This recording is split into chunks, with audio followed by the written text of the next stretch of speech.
Hi there, welcome to Kneppy Invest. Before we get into the crux and the whole point of this video today, I just want to dedicate this video to Jacinta McMahon. Jacinta gave me the inspiration to do this video today. So go Jacinta, well done for giving the inspiration. Now on to the crux of today's video, and that is looking at a company's Appendix 4C. We are in one of my favorite times of year. And that is when companies, not all companies on the ASX, but when a lot of companies, small cap companies, release their Appendix 4C for non-mining companies or Appendix 5B for mining companies.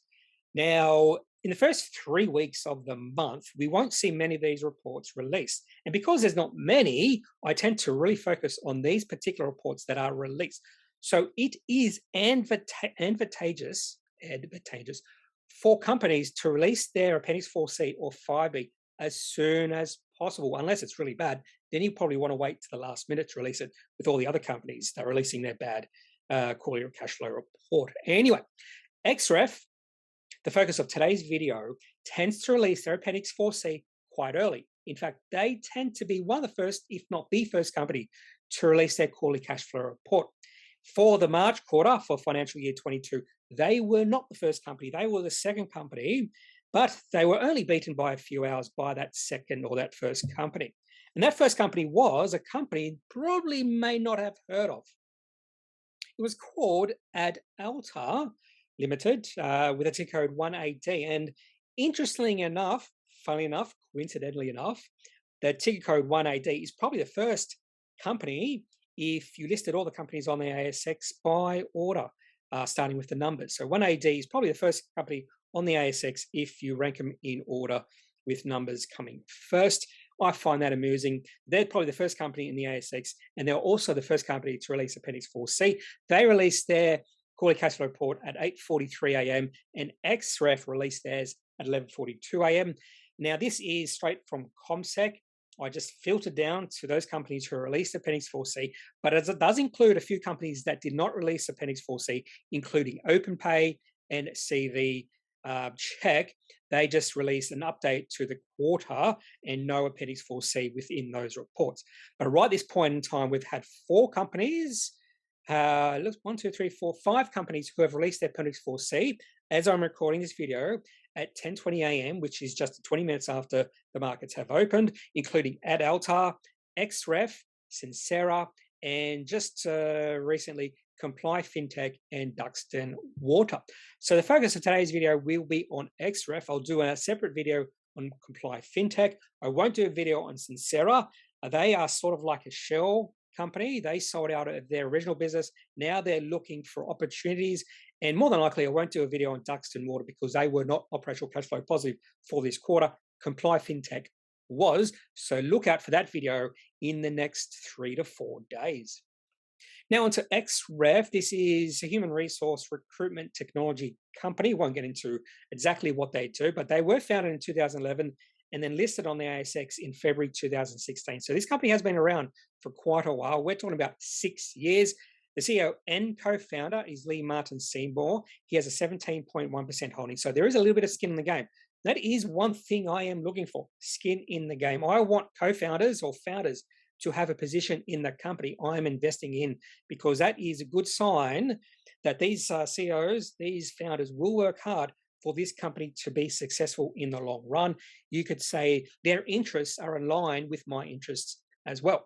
Now, 2 really interesting shareholders on the Xref list is Net Wealth with a 13.2% holding. That has actually increased.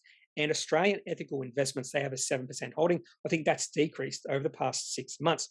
The markup of Xref is 120 million. That's at a share price of 63 cents. I did a video on Xref about 6 months ago, and the markup at that point in time was very similar to it is now. So the share price in the last 6 months has gone sideways. It has consolidated. That's actually good news moving forward for this company, because if we see some good financial data coming out from this company in the next year, that's when we might see the share price take off again, the next move up. And the ticker code for Xref is XF1. I'll just briefly touch upon the financial data for the company. This is looking at financial year 21 numbers. So right now, we've already gone 9 months into financial year 22.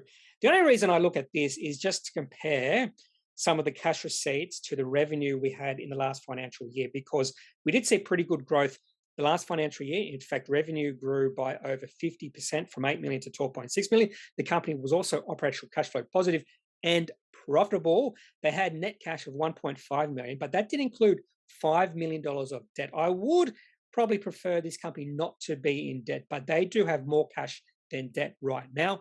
EV to operating cash flow and price of sales ratio are 48 and 9.1 respectively. I don't take a long look at those particular valuation metrics, but I'll keep those in mind. So you won't be able to say, or can't really say right now, that Xref is really good value. But this is a company growing. They are operational cash flow positive and profitable. So all the signs are looking good for the future around this company. So all management have to do is just keep on doing what they're doing now, because they are doing it right. And one of the reasons I initially became interested in Xref, and I am a shareholder of this company, I've been a shareholder for over a year now. And the reason I became initially interested in this company was just this quote I found in one of their reports. Since November 2019, Xref's primary focus has been on preserving cash and reaching cash flow break even. That is telling me they want to do what I think most companies should be trying to do, and that is becoming operational cash flow positive, free cash flow positive, and profitable, and maintaining a control on cost. I do believe a lot of these companies who are just too, should I say, cavalier with costs, don't really care about spending. I think if they do have an eye on controlling their spending, they can become cash flow positive, profitable, and they can maintain growing their company, growing their receipts, growing their revenue if they do that. And Xref is a perfect example. This company has continued to grow their receipts, their revenue, even though they keep a close eye on cost. So Xref is sort of the role model for a lot of these other tech companies on the ASX and even on the NASDAQ, that you can grow and still try to become operational cash flow positive, free cash flow positive, and profitable. Before we have a look at their most recent Appendix 4C, let's just go back 1 year ago. And the reason I do this, I just want to see how the company has progressed over the past year, looking at quarter on quarter. When I say quarter on quarter, I mean quarter from last year to the quarter this year. And the reason I do that is to get rid of any seasonality. Some of these companies might not have seasonality, but some of these companies will. And Xref is one of the companies that has a little bit of seasonality to it. Anyway, if we go back to 1 year ago, to the March quarter of financial year 21, they had $3.5 million of receipts and were operational cash flow positive in this particular quarter by $3,000. You might be laughing at that amount of cash flow, but it is a start. I prefer a company to be $3,000 operational cash flow positive instead of being negative by $1,000 or $1 million or even $10 million. They also had a fair bit of cash on hand, $6.2 million, which did fall a little bit, and that did include a little bit of debt, if I remember correctly. So let's have a look at the most recent Appendix 4C to see how this company has performed in terms of cash receipts growth and also the growth in their spending. And for Xref, everything is moving in the right direction. Cash receipts grew by $1.5 million. But the next important thing you have to take into account is what was the growth in their spending. We want the company's cash receipts to grow at a stronger rate than their spending. And Xref is definitely doing that. So even though cash receipts were up by 1.5 million, product manufacturing and operating costs up only 200,000, administration and marketing or advertising and marketing only up 80,000, staff costs up 300,000, and administration costs up 50,000. So cash receipts are growing at a quicker rate than their spending, which means the company is more highly operating cash flow positive, $700,000 for this particular quarter. Not quite as good as some previous quarters, but they have maintained being operational cash flow positive, and that is very important. Not only that, because they were operational cash flow positive, they were able to grow their cash on hand from 10.6 million to 10.9 million because they are not spending a lot of money in financing and investing activities. The only concern, and this is a very slight concern for me, is the debt they do have. Because they have $10.9 million, I think I won't say ludicrous, that they have a $5 million debt, which with an interest rate of 8.5%, I don't think they really need that debt right now. They could get rid of that debt. So I'm not sure exactly what management is thinking along those lines. The next thing I always do when I look at these Appendix 4Cs is just to see how receipts are growing through time. I want to see growth in receipts. Now, I also do this when companies release the half-yearly and yearly reports, and I want to see revenue growing through time for these companies as well. Because if you can't grow receipts or revenue, then you are not a growth company, and there is a chance, particularly if your costs increase, you become less profitable. And the only way, if you don't grow receipts or revenue through time to become more profitable, is by decreasing costs. And there's only so far you can decrease costs until you have to stop. But revenue and receipts can grow infinitely. It can grow for the next 10, 20, 40, 100 years. It could go for a million years. So it's an infinite sort of growth mechanism, while cutting costs is not.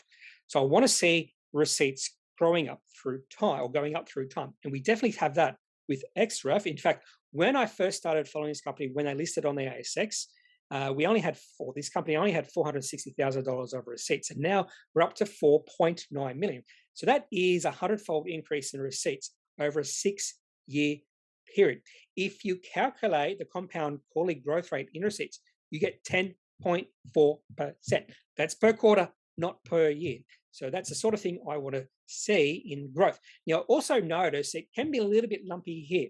So it's not an exact straight line. In fact, 3 and 4 quarters ago were this company's best quarters in terms of cash receipts. And then we have seen the cash receipts pull back slightly in the past 2 quarters. I think that's one of the reasons why the share price has just gone sideways, because of those really 2 quarters, good quarters we saw last year, 5.9 million and 5.8 million. But that has not, because cash receipts has fallen, that does not mean the growth in cash receipts has come to a completion. We need a little bit more sample size of cash receipts falling before we can deduce that the growth in this company has come to an end. And if you just calculate the compound quarterly growth rate in receipts over the past 3 years or 12 quarters, you still get 7% per quarter. So that's really good growth rate per quarter. You'd actually be very happy with growth rate in receipts or revenue of 10% per year, but this is per quarter. Something I do on a consistent basis for those companies who don't release Appendix 4Cs and 5Bs is I just look at the half-yearly revenue and cash flow over a 5 to 10 year period, just to see the trend in revenue and to see what the operational cash flow is doing for the company. And the reason I do this is, again, I just want to see growth in revenue. And I also want to see how operational cash flow has performed over time. So when we look at Xref's revenue and cash flow, so this is not receipts, this is revenue in the blue, cash flow in the black, operational cash flow in the black. And if we go back to their very first half year, they had revenue of 1.2 million and were operational cash flow negative by 2.7 million. And this company was continually burning through a lot of cash through the first 3 years on the ASX, even though cash receipts or revenue were growing. And if we look back at 2019, that particular year, calendar year, they actually burned through $3.7 million of cash in one half year and then $4.7 million in the next. And then they came out with that statement talking about how they're going to rein in cost to become operational cash flow positive. And that's exactly what they've done. But not only have they done that, they have also grown revenue through that period. So I have to congratulate management with what they've done over the past few years. This company, I believe, has made it.